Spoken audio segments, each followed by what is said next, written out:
కాంగ్రెస్ వచ్చి ఏం పని చేసింది? ఒక బస్సు ఒక్కడు పెట్టింది అంతే. 2500 అన్నాడు, ఇచ్చిండ్లా?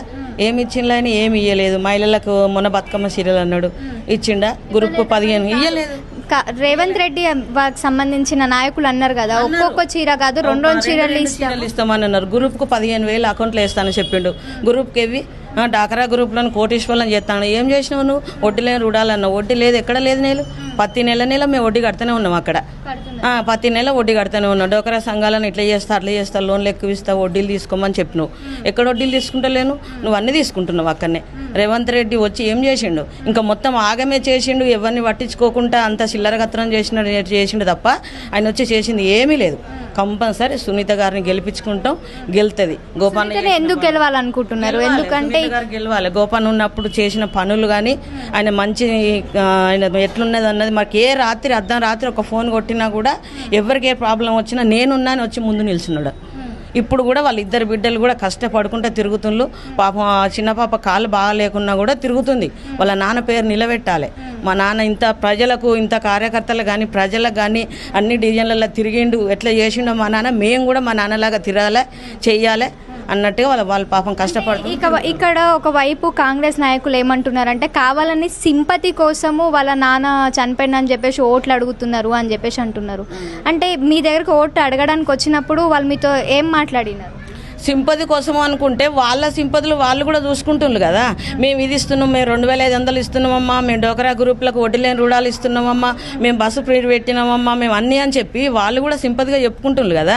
మేము అన్ని పథకాలు ఇస్తున్నాం, మాకే ఓట్లు వేయాలని చెప్పుడు ఒక్కటే ఉన్నది మీ దగ్గర, కానీ చేసే పనులు మాత్రం ఏం లేదు. వాళ్ళు ఏం చెప్పుకున్నారు సింపతిగా? వీళ్ళు చెప్పుకున్నది ఏం లేదు అక్కడ. చెప్పుకునేది కాంగ్రెస్ వాళ్ళు చెప్పుకుంటున్నారు అట్లా. అన్ని ఈ పథకాలు ఆ పథకాలు చెప్పుడు నోటి ఉంటే చెప్పుడే ఉన్నది, కానీ చేసేది మాత్రం ఒక్కటి కూడా ఏది లేదు. వేస్ట్ కాంగ్రెస్. మరి ఎందుకమ్మా ఇట్లా కాలు నొప్పి పెట్టుకొని ఎందుకు ప్రచారంలో తిరుగుతున్నారు? అడిగినాం.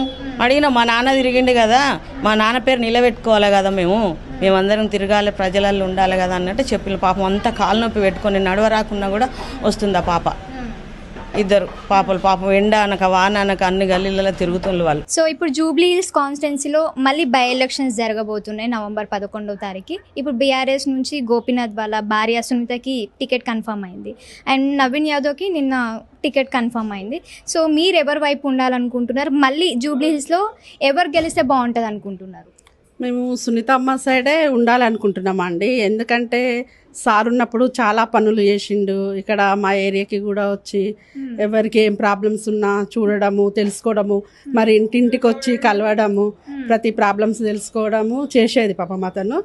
ఇప్పుడు అతను చనిపోయింది కాబట్టి మాకు అతను చాలా హెల్ప్ చేసిండు కాబట్టి ఇప్పుడు అతను లేడా అని మేము వీళ్ళని ఒంటరిగా వదిలేయాలి అని అనుకోలేదు. సునీత అమ్మకు కంపల్సరీ మేము హెల్ప్ చేస్తాము, ఆమె ఎమ్మటే ఉంటాము, ఆమె ఎమ్మటే ఉండే పోరాడతాం. మేమే కదా, మా బస్సు వాళ్ళు మొత్తం కూడా ఆమె ఎమ్మటే ఉంటారండి. ఇంకొకటి, నవీన్ యాదవ్ రౌడీ అని చెప్పేసి బీఆర్ఎస్ పార్టీ అంటుంది. నిజంగా రౌడీయిజం వాళ్ళ నాన్నగారు కావచ్చు, నవీన్ యాదవ్ గారు ఇక్కడ బస్తీలలో వాళ్ళ అనుచరులు ఏమైనా రౌడీయిజం అట్లా చేస్తారా అండి?